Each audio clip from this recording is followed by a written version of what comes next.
We see here a measurement that says that's a 4-inch height advantage. To the naked eye, maybe it doesn't look like 4 inches, but that's what happened when they were measured.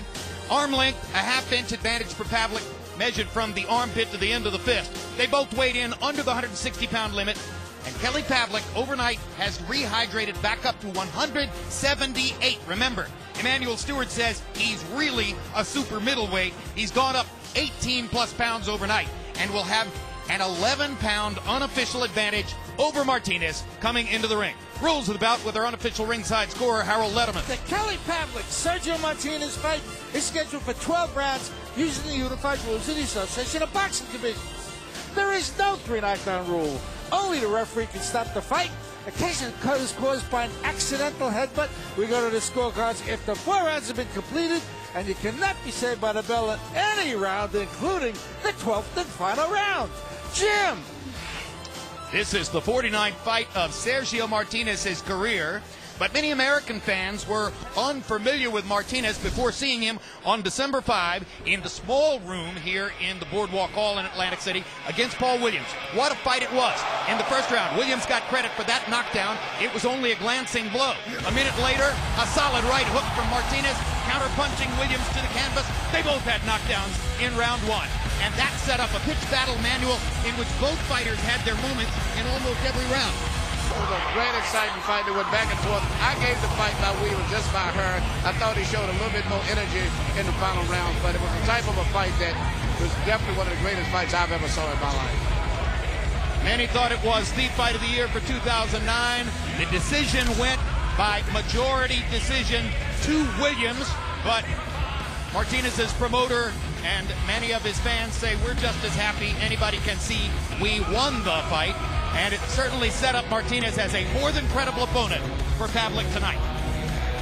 He comes from a rich tradition of boxing in Argentina, now lives in Oxnard, California, up the coast from Los Angeles. After spending 8 years in Spain, he is a man without a country, but he is a man with a very serious boxing craft. He started out athletically as a soccer player and a bicycle racer. Says that he never went into a boxing gym until age 20 when he was advised to do so to help condition himself for soccer. Instantly, he fell in love, and within a month, he was boxing only. But the stamina base, which proceeds from his background in bicycle racing and soccer, allows him to fight in a tremendously high-energy style. And now here comes Kelly Pavlik, and there is the Youngstown reception for him for those fans who've made the trek down from Ohio. Kelly Pavlik had a stationary bicycle in his living room when we visited him yesterday, attesting to the difficulty he now has of making middleweight.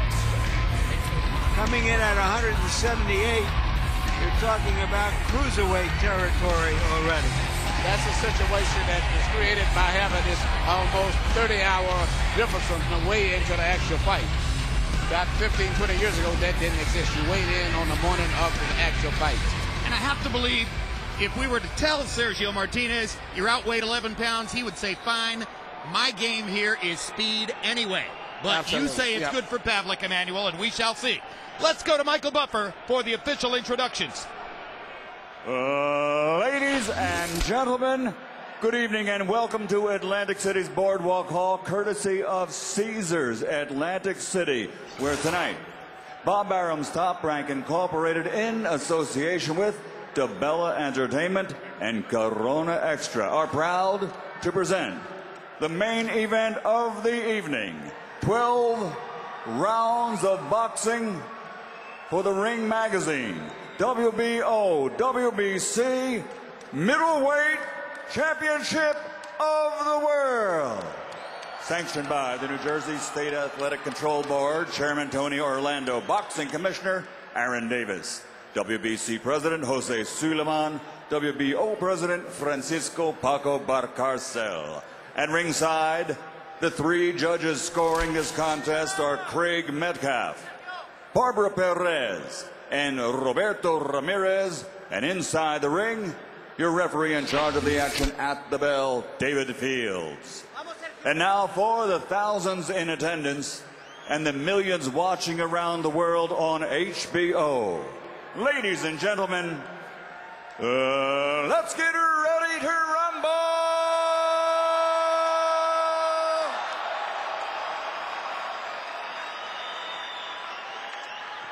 Fighting out of the blue corner, wearing black with silver, officially weighing 159 1/2 pounds. His professional record, 44 victories, including 24 knockouts, with only 2 defeats, and he has 2 draws. Originally from Quilmes, Argentina, but now training and fighting out of Oxnard, California. The challenger, current WBC super welterweight champion of the world, Sergio La Maravilla Martinez.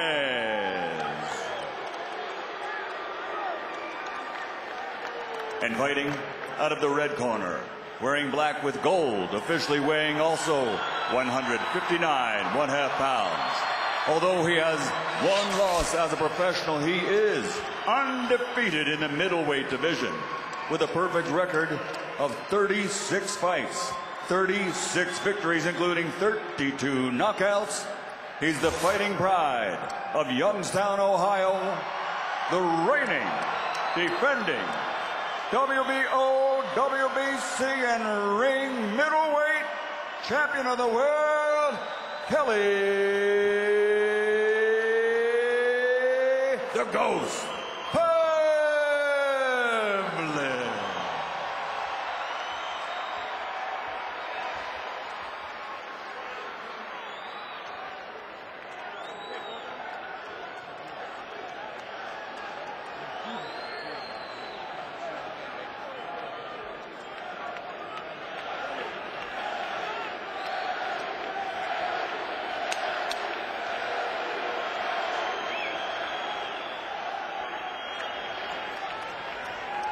Okay, Sergio, Kelly, you scheduled to box 12 rounds for the WBC, WBO middleweight championship of the world. I've gone over the rules in the dressing room. I expect you to obey my commands at all times. Most of all, protect yourself at all times. Touch gloves. Good luck. Good luck. After their fight, Bernard Hopkins said to Kelly Pavlik, your destiny is at middleweight, presumably because of his size. In Argentina, according to Martinez, the middleweight championship is the queen of championships because of their great tradition down there. Because it belonged to Carlos Monzon.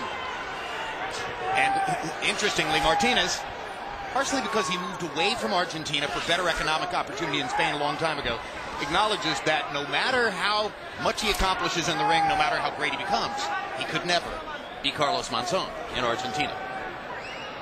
An honest statement. Meanwhile, round 1 begins with Martinez moving and Pavlik looking for a chance.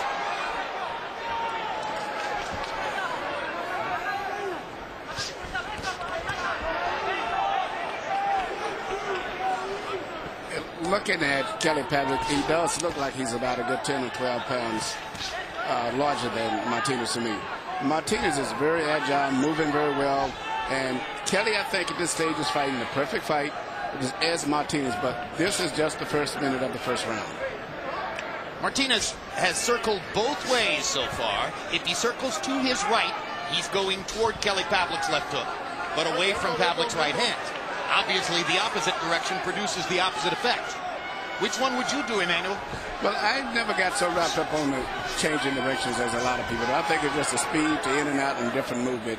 But right now, Kelly is doing one thing, is working his jab, but he needs to work it more, and he's got to be very careful that he doesn't get caught with a counterpunch as he's coming forward. Martinez has already shown you how adeptly he can go in and out, get a couple of punches in when he gets to Pavlik, and then move back out, and usually goes in and out at an angle. He doesn't go straight forward. That's the closest Pavlik has come yet to landing a right hand.